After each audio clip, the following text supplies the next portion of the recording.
अत्तर लगाने की बहुत ही अच्छी नायाब तरीका ये है। बॉटल का ढक्कन खोलिए, बुच निकालिए और फिर अत्तर हाथ में लीजिए। अत्तर हाथ में आने के बाद आप बोतल का ढक्कन बंद करिए।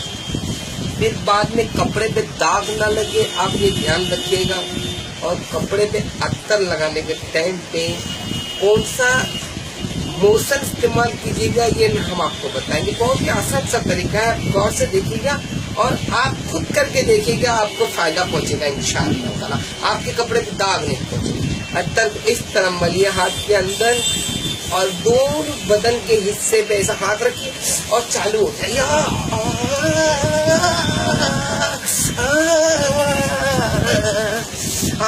देखिए इस तरह आपके अत्तर कपड़े पे दाग नहीं लगेंगे और मुसलसल अत्तर आके हाथ पे लग जाएगा।